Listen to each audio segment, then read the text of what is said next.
Saturday evening, August 1st. You'll see feature race highlights of the Giant Auto Parts Pure Later Late Models, AC Delco Pro Stocks, Valvoline Street Stocks, and Steel Pure Stocks. Steve Areno. In the last 3 weeks, we've had some great racing in the Giant Auto Parts Pure Later Late Model division, and that's primarily been because of one situation, and that's a change in the starting procedure in the feature events. We've gone to a reverse handicapping system as opposed to straight up starts at the beginning of the year. Fast qualifiers started at the front early. Now those fast qualifiers are moved back, and they have to work their way through the field, and a lot of blue faces from people holding their breaths for the first couple of laps. Case in point, last week, Charlie Cragen and Glenn Galt took 20 laps to work their way up through the field to get to first and second place. So there's been some great racing. I expect more tonight. Well, you're really saying then the cream rises to the top, but a little bit slower. Yeah, that's a good way of putting it, yeah. For those of us who remember that. We'll be back to pop the top off the milk bottle in that situation, and also other battles. And, well, Steve, I think you and I would remember about the milk bottles. You younger fans, ask your parents on that one. Well, we'll be back to watch that racing action and other NASCAR Winston Racing Series wars out there right after these messages. Pizza Hut introduces New York deli and Philly cheesesteak pizzas. What do the experts say? The potpourri of deli taste is quite assertive. A tour de force of beef and cheese. Smorgasbord and innuendo. There's an undercurrent of whimsy here. Goosebumps. Impetuous. I honestly had goosebumps. You gotta try New York deli and Philly cheesesteak pizzas. Just $4 with any regular price pizza. New from Pizza Hut. It practically swaggers with confidence. This Saturday, it's NASCAR officially licensed souvenir night at Jennerstown Speedway. There'll be plenty of NASCAR door prize giveaways for race fans of all ages, plus a special appearance by McGruff, the crime dog. And remember, children 12 and under are admitted absolutely free. Experience NASCAR Winston Racing Series action with the Giant Auto Parts Pure Later Late Models, AC Delco Pro Stocks, Valvoline Street Stocks, and Steel Pure Stocks. That's this Saturday. It's NASCAR officially licensed souvenir night at Jennerstown Speedway. There's lots of great reasons to get your auto parts at Giant Auto Parts. Huge selection, friendly, knowledgeable service, Hi, may I help you? and everyday low prices. But here's the best part. Giant has the best parts. Giant carries a full line of quality Purolator oil and air filters for almost any car, foreign or domestic, at great everyday low prices. So get to the best part at Giant Auto Parts. There's a Giant Auto Parts near you. Welcome back to the AC Delco 35-lap main for the Giant Auto Parts Pure Later Late Models, and there's the first three rows, Steve. Lonnie Vaughn on the pole to start tonight's race. Outside of him, Kenny Emler Jr. But look back at the field due to our handicapping system. The 42 of Charlie Cragen, 32 of Glenn Galt. Here we go. The field comes down the front straight to starter Ron Brutt's green flag and instantly jumping to the lead in the Haas's Steak and Seahouse Ford Thunderbird is the 20-year-old pilot from East Freedom, Pennsylvania, Ken Emler Jr. Just like in last week's show, Steve. And Lonnie Vaughn doing a good job with that Chrysler product, but here comes Ice on the outside as they battle for the bridesmaid spot. Tim Ice in his new Howe chassis car looking good tonight. Lonnie Vaughn getting a little loose there coming out of 4, but it's Ice putting the move on him, and immediately behind him is the number 19 of Rick Miller, making headway past Vaughn as well. Rick's still in that A1 Engineering house car he's been driving for a couple weeks. Now those positions held, and we go on to lap 5. We had an incident coming out of turn 2, minor one, involving Jimmer Seeger in a 47, rare visitor with us, a 16 of Ken Horner, and a 23 of Danny White. And Bob Cibula was also involved with that. Interestingly, Bob would not have been involved in that accident had he not come in before the start of the race. He thought he had a tire going down and had to start at the back of the pack. That's why he got involved in that mishap. We're going to bring him back up to speed. Headed down the front straight, it is Kenny Emler Jr. jumping out to the lead, but there's a great battle shaping up for third. Let's go to the live call. Here comes Glenn Galt. Galt goes on the high side of Cragen, and he tries to box him in, race fans. Glenn Galt has Cragen boxed in with the 19 of Rick Miller. Cragen knows it, and he's trying to establish a racing groove around the low side of Miller. But Galt high, wide, and handsome. And American Title Trust 32 to the outside of Charging Charlie. Rick Miller goes up there to hold the line. No, we're going to try to make it 3 wide in the battle for third. Galt and Cragen, we called them sharks last week, Steve. They're like vultures out there. Not only are they battling for the Jennerstown Speedway Track Point Championship, they're right there in the thick of things with the NASCAR Winston Racing Series Northeast Region Championship, and now they're battling in this feature for the third place position. Look at Cragen. He tries a low side on Connersville, Pennsylvania's Rick Miller, and he's able to get that line. Now Galt comes back up again. He's committed to the high side, boxed out, so to speak. And here's this look for the lead battle. Tim Ice is closed up to the back bumper of Ken Emler Jr. Tim Ice, who earlier seemed to have just a bit of a handling problem, has managed to make up quite a bit of ground and is now pressuring Emler. But moving ahead, it's now lap 12, and Cragen and Galt have managed to get by Rick Miller, as we've seen them battling earlier, and they've now set their sights, and they're going to try and hook their talons into Tim Ice in a battle for second place. Galt's chosen the high line and Cragen the low line. Let's see what happens. It is nothing short of a chess game out there, Steve, with the lines these drivers choose. Cragen committed to that low side. If Tim Ice dives down there, it opens up the outside for the 32 of Galt. Conversely, if Ice goes up high, then Cragen has the low side window to his advantage, like we have out of turn 4, but neither of them are able to make that move. It will intensify as those three cars battling for second go into turns 1 and 2. Here's the call. Ice right there with his hands full. Here comes Cragen. Cragen to the low line. Ice knows it. Cragen says, hello, how do you do? He dives into turn 3 and 4. Tim Ice trying to hang it out. Oh, and out of turn 4, Cragen wrestles away to second place position. The window stays open and Glenn Galt makes it through. And now it's the lead position that these two vultures are setting their sights on. Moving ahead in the event now, we're on lap 18. First of all, it was Rick Miller. Then it was Tim Ice. Now it's Cragen and Galt working on the lead position car of Ken Imler Jr. Cragen has almost pulled up to the door of Imler, continues to work the low line. Imler's been making the car stick high all evening long, and he's looking back there, and he's seeing a lot of asphalt experience in Cragen and in Galt. Imler has a career win to his credit, but it was only a 25-lap win several years ago. He's only 20 years old. Can he hold up to the pressure? In the past couple of weeks, Charlie Cragen's been working the low side of this Laurel Highlands Oval unsuccessfully on Glenn Galt, and now he's trying to do the same on Ken Imler Jr. as they go down the back straight. It's going to develop into something amazing. We move on here to lap 23. Galt's out there with a bird's eye view of this battle in front. It's Cragen to the low side and Imler up high. Now look at Charlie Cragen. He sets up and tries to dive down. I bet you he's trying to get to the door side. Look at Imler and perhaps force a mistake on this young 20-year-old driver. Can you imagine, Steve, fresh out of high school, so to speak, and this kid's out there doing the job as he worked down the back straight. Charlie Cragen, though, doesn't have the RPMs turned up the low side to make it work. Here we're going to take it down the back straight into turn 3 and the call. Cragen dives to low side. Here comes Imler. Look at this, race fans. Imler comes right back up on him. Down the front straightaway. Wheel to wheel, side by side.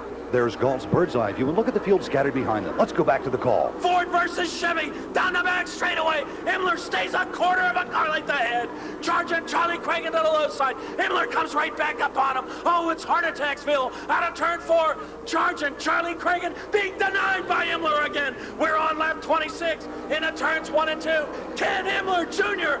Unbelievable. The kid showing the stuff he's made of this evening. There have been a number of people who have been somewhat critical of Ken Imler Jr. Only 20 years old, only a few years actual racing experience here on the asphalt. Would he hold up to pressure if it ever came down to this? Well, so far, he's definitely holding up to pressure.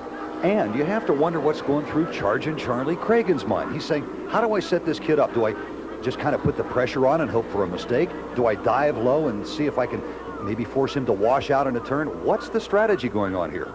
The strategy right here, Steve, is to go pedal to the metal in a drag race down the front straight. I will say this, though. Ken Imler Jr., second week for this Port City chassis automobile on the Laurel Highlands Oval in a weekly show, and he's been working this outside groove even earlier in the year with his other chassis, and it just seems to be the line that he's committed to in setting the automobile up. And we've talked about Cragen. He seems to like the low side, and it's been working for him. So they're somewhat committed to these lines, and yet they do an amazing job of being able to continue side by side. Here's the call. There will be 5 laps remaining. Cragen tries that low line again. Imler cannot make one mistake. Cragen's right there in the striking distance. Here we are again. Cragen looks like he has the handle, but Imler tries to come back in turns 1 and 2. Charging Charlie Cragen. He looks like he's going to break through for the lead, but Imler comes right back up on him. Into turns 3 and 4, Imler has to walk with soft shoes on the outside of the racing surface. He continues to try to hang on, and Charging Charlie right there. Imler right there hanging on to the outside. Oh, we've got 4 laps remaining. Hard to believe, but for 7 laps these two have been doing this. When they cross the start-finish line, you don't know who's going to be in front. Mike, you've been watching races for a long time. Have you ever seen anything like this before? Steve, I've been watching races all my life, sometimes more than 100 in a season, and I've never seen a weekly feature event run with this much drama to it. And it's certainly worth taking it right back to the call. The masterful job of Ken Imler Jr. on the outside. Down into turn 3, wheel to wheel, fender to fender, decal to decal. This time around, there will be 2 laps remaining. A drag race down the front straightaway. Who's it gonna be, race fans? Into 1 and 2, Imler right there. Cragen continues side by side, down the back straightaway. Who would ever believe we continue fender to fender, wheel to wheel. Now Cragen begins to break loose. Here comes Imler, right back up on him. Cragen gets loose, the white flag, 1 lap remaining into turns 1 and 2.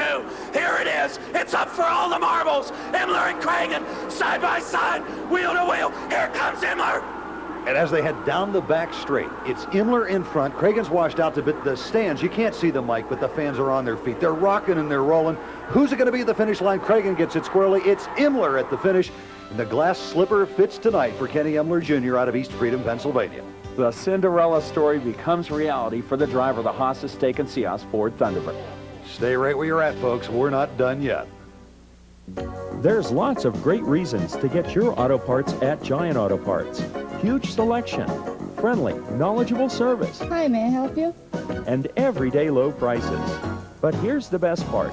Giant has the best parts. Giant carries a full line of quality Purolator oil and air filters for almost any car, foreign or domestic, at great everyday low prices. So get to the best part at Giant Auto Parts. There's a Giant Auto Parts near you. Mark and my relationship goes way past business. I'm sure in a previous life he and I were twin brothers. Throughout the race, the driver and crew chief communicate. The driver complains about the car or brags about the car. It's the crew chief's job on pit stops to make whatever fixes he can to help the driver's predicament. Everyone has about the same access to equipment and technology, but the people who rub on it the most and think the most of it and think about it the most will end up winning the race.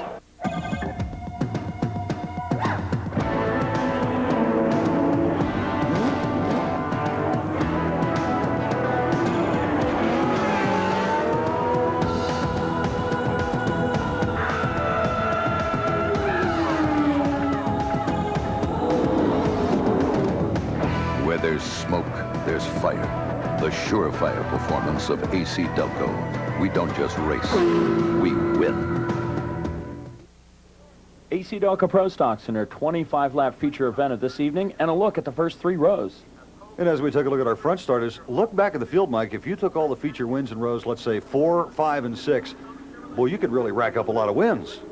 And as we come up the speed, Steve, there are 2 drivers there that would love to add their name to victory lane at Jennerstown. The 84 Wisner on the low side, and up high in the 76 is Randy Pote. Wisner down the back straight, outdrags Pote for the point position. And the West Virginia driver tries to stretch it out, but in turn 3 and 4, Ron Delano Jr. off the banking and repercussions through the field, and it's a multi-car tangle and billiard balls in 3 and 4. A total of 9 cars involved in this opening break, Mike, including the number 94 Don Wine going airborne. Let's take another look at it from our turn 3 camera. Ron Delano Jr. off the banking as the line appeared to have really thinned up on him. And once you get off the banking, you just threw the car back up into traffic and mayhem from that point.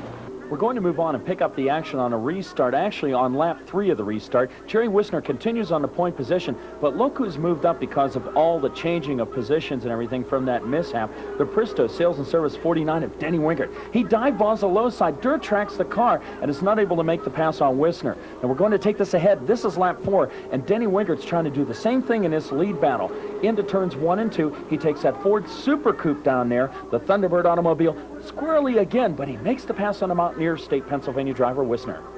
Because the field has thinned out so much and Wingert has really stretched out his lead, we're going to move late in the event. We're on the last lap. You can see Wingert still in the lead, but the number 41 car, Brad Smills, is the only car who's been able to put any kind of pressure on him, but he's running out of time in real estate. He's made up a difference of about 3 seconds down to a little over a second.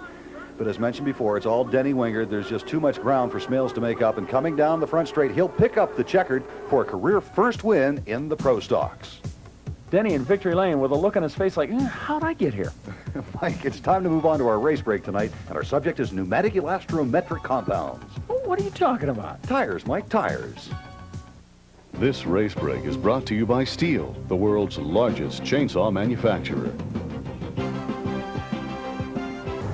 A number of our viewers have requested more information about the tires that our drivers use here at Jennerstown Speedway on a weekly basis and how those tires are similar or different than the tires that you or I would use on our regular cars. Well, first of all, let's say that Jennerstown Speedway has a tire rule in effect, which makes the driver of each division use the same kind of tire as his competitor. And what that does is basically two things. It puts each driver on an equal footing with each other, and it also helps to keep costs down somewhat. Now about the tires themselves. For the steel pure stocks, there isn't too much difference from the tires that you or I use. They use a bi-ply street profile tire with treads. The treads are one of the reasons you can hear them squealing coming out of the turns, and even smoking tires. But for the Giant Auto Parts Pure Later Late models, AC Delco Pro Stocks, and Valvoline Street Stocks, tire selection is much different. In asphalt racing, having as much contact with the racing surface as is possible is extremely important. So these cars use Goodyear Eagle racing slicks. Now these babies are a full 10 inches wide and can be adjusted by adding or bleeding air pressure so the circumference of the tire will grow or shrink, and that will help to adjust the car's stagger or setup. But if there's no treads on these racing slicks, how can you tell when they're worn out? Well, each tire has wear bars, and when these indicators are flush with the tire surface, yeah, it's time to get a new racing slick. And how long do these racing slicks last? Well, for the drivers, it depends on a number of different things, including what wheel the tire is on, what the track conditions are, how the car's setup is, and even who the driver is. But no matter how you look at it, they all run on an average of about 100 to 200 laps. So at close to $100 a tire, tires become a major expense that all race teams have to incorporate in their season's budget. You gotta get these mounted and balanced somewhere. This race break has been brought to you by Stihl, the world's largest chainsaw manufacturer. Just because Stihl builds some of the most dependable chainsaws in the world, a lot of people think that's all we do. But all across the country, from the firehouse to the farmhouse, from ballparks to backyards, more and more homeowners and professionals have discovered that Stihl power tools stand out in any field. Visit your local Stihl dealer today and find out why. You may be in for a powerful surprise. If you depend on power tools, depend on Stihl. This Saturday, it's NASCAR officially licensed souvenir night at Jennerstown Speedway. There'll be plenty of NASCAR door prize giveaways for race fans of all ages, plus a special appearance by McGruff, the crime dog. And remember, children 12 and under are admitted absolutely free. Experience NASCAR Winston Racing Series action with the Giant Auto Parts Pure Later Late models, AC Delco Pro Stocks, Valvoline Street Stocks, and Steel Pure Stocks. That's this Saturday. It's NASCAR officially licensed souvenir night at Jennerstown Speedway. Al Unser Jr. knows the corkscrew at Laguna Seca with his eyes closed. Fortunate, considering it's a blind turn. Mark Martin knows if he lets someone cross his wake at 200 miles per hour, his car may be doing the lambada. And Joe Amato knows that at 296 miles per hour, he must pull his chute at precisely the right moment to keep from becoming an astronaut. Apparently, it is what you know. Back with the Valvoline Street Stocks in their AC Delco 20 Circuit main. And as we look at the front three rows, again, we'll point out rows 4, 5, and 6. A lot of feature wins in those rows. Mike, what is it with 4, 5, and 6 today? I think I'm going to play that as a daily number. I don't know. I think the folks here like to see all the passing. And as we talk about passing, the 66 of Jason Mignon at the start dives to the low side of Boyd Wingard and takes over the point position. Look at the wild man in the blue and white 55 down the back straight. He finds to the outside of him Dave Wilton, Haas Steak and Seahouse, number 3 Chevelle automobile, move up to the third place position. Close right up on Wingard as Wingard's not able to challenge the 66 of Mignon. Jason Mignon again finding himself at the head of the field. He has for the last couple of weeks. Always a consistent top 5 finisher. And look at that Caterpillar stretched out behind him. Let's take it right to the call. Mignon down the back straight on the low line. Wingard up on the high side with the Ford. The Pristo sales and service machine. Trying to make it work. We're wheel to wheel, fender to fender out of turn 4. Hold on to your seats. Oh my goodness, near disaster on the front straightaway. We continue green flag racing. Into turns 1 and 2. Mignon dirt tracks the automobile. Wingard remains up high. Dave Wilt watches the action fold in front of him and says, holy smokes, I don't know if I want to battle for the lead yet. They continue going into turns 3 and 4. Up high is Boyd Wingard, looking to establish that line like Ken Emler Jr. did earlier this evening. Meanwhile, Jason Mignon in a low, look out! Oh my goodness, we almost Almost bought the inside and outside retaining wall. We had a sandwich job behind that. Boyd Wingert is able to take Cousins Denny's former Valvoline Street Stock ride and stretch out the lead over Mignon down the back straight. On lap 7, we had this miscue for J. O'Hay Jr. in the 15 to bring out the first yellow, and we take it back to the battle on lap 9. And the 66 of Mignon is closed up to the back bumper of Boyd Wingert. But watch this down the back straight. Mignon gets crossed up and almost collects the 3 of Dave Wilt, and everybody gets by clearly, but Wilt gets into second. We're on lap 11. It's a battle for third. Jack Satoski on the low line makes a move on Mike Heminger, running high, washes out a bit in the turn. But Mike Heminger says, hello, how do you do? And he's going to keep the pressure right on the back bumper of Jack Satoski as they come out of the turns. Satoski gets the car just a bit sideways. Heminger is all over him. Satoski's going to be looking back and saying, boy, where did this pressure come from? And check out this battle for the lead. It's Dave Wilt on the low line trying to put a move on Boyd Wingert as they head down the back chute. We jump ahead to lap 13 in this event, and look at Dave Wilt off the banking in a desperate attempt to close in on Boyd Wingert. He dirt tracks the automobile, and closing right up to his back bumper is a 30 of Jack Satoski. Wingert continues holding the Pristo Sales and Service Martis Motors Ford Thunderbird automobile out of turn 4, and look at the pressure coming up to the Ziegler Chevrolet number 3 of Dave Wilt. Here comes Mike Heminger. He's trying to work the outside of the 30 of Jack Satoski as they exit down the back straight. Here's the call. Well, now tries to make the move on Boyd Wingert. Oh, look at this. Almost a sandwich job in turn 3. And Wilt goes side by side with Wingert. It's a Ford Chevy battle. We're all stacked up for the lead. And look at this. Wilt breaks through for the point position. Talk about shuffle your feet, lose your seat, Mike. Mike Heminger got out of the racing groove and dropped from a battle from the lead back to the 6th position in only a half a lap. We're going to jump ahead in the event now. Coming up on the last lap. Here they come for the white flag. It's an intense battle for second place. Up in the lead, it's still Dave Wilt running by himself, but look what's going on behind him. Jack Satoski trying desperately to hold on to second place. Mike Heminger's back up in the fray, and he's putting the pressure on, and it's Satoski down the back chute, but look way out in front. It's Dave Wilt coming around, and he's going to take the checkered for a career first win in the Valvoline Street Stocks at Jennerstown in 1992. It's another career first win at the Laurel Highlands Oval this evening in the Valvoline Street Stocks with Dave Wilt.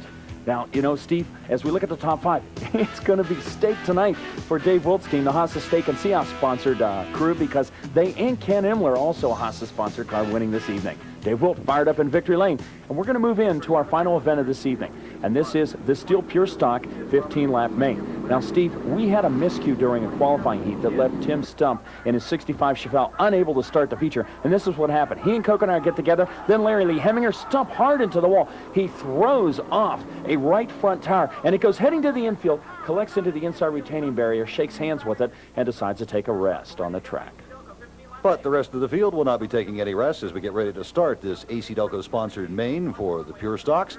And starter Ron Brott will drop the green flag and bring everybody up to speed. And as we've said before the start of this feature, looks like rush hour on the Parkway. Let's go to the call. Oh, look at this Parkway job in turns 1 and 2.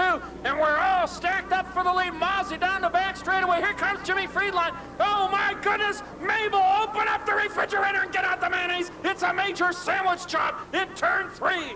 Hang on to it, gentlemen. Can we make it through? Oh, we continue 3-wide down the front straightaway. Jimmy Bickerstaff Jr. trying to make a clean sweep this weekend. He won last night at Motordrome. You couldn't put a piece of notebook paper between automobiles. And it's door knocking. There's more knocking of doors than in a salesman convention down the back straightaway.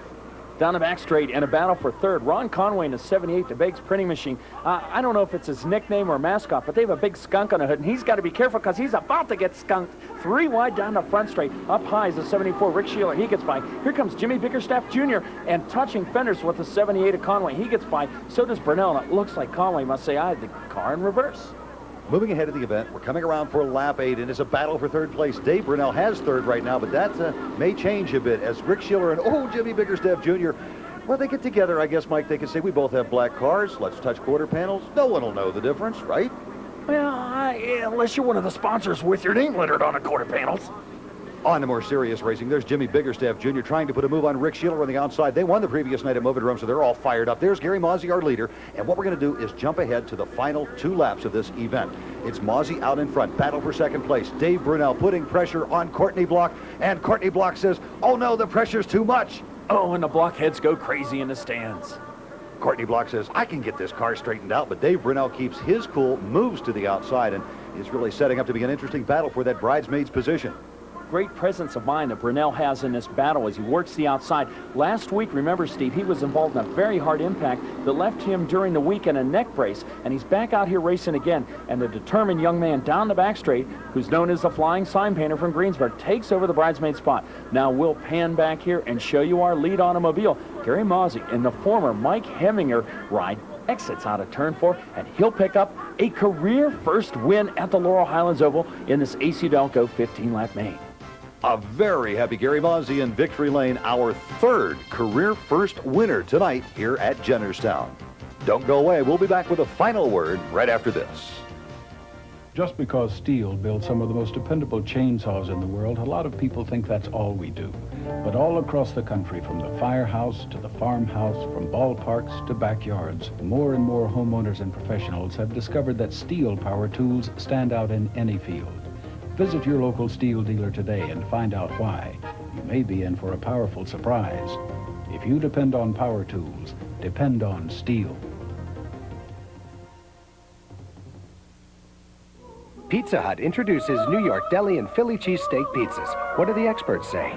The potpourri of deli taste is quite assertive. A tour de force of beef and cheese. A smorgasbord of innuendo. There's an undercurrent of whimsy here. Goosebumps. Impetuous. I honestly had goosebumps. You gotta try New York deli and Philly cheesesteak pizzas. Just $4 with any regular price pizza. New from Pizza Hut. It practically swaggers with confidence.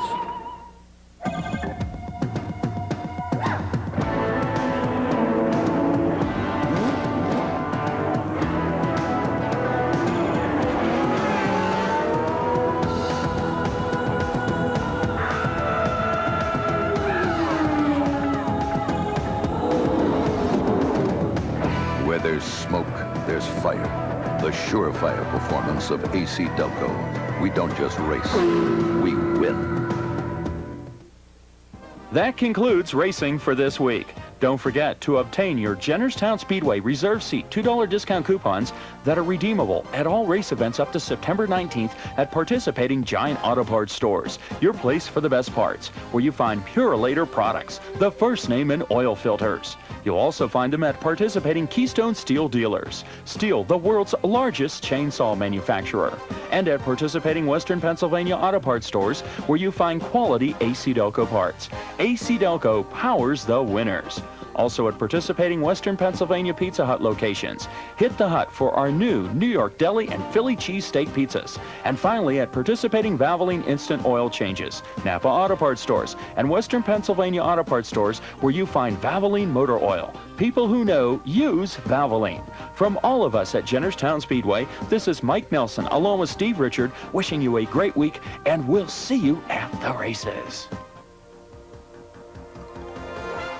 Chase to the Checkered, featuring the NASCAR Winston Racing Series from Jennerstown Speedway, has been brought to you by Pizza Hut. Hit the Hut for our new New York deli and Philly cheesesteak pizza.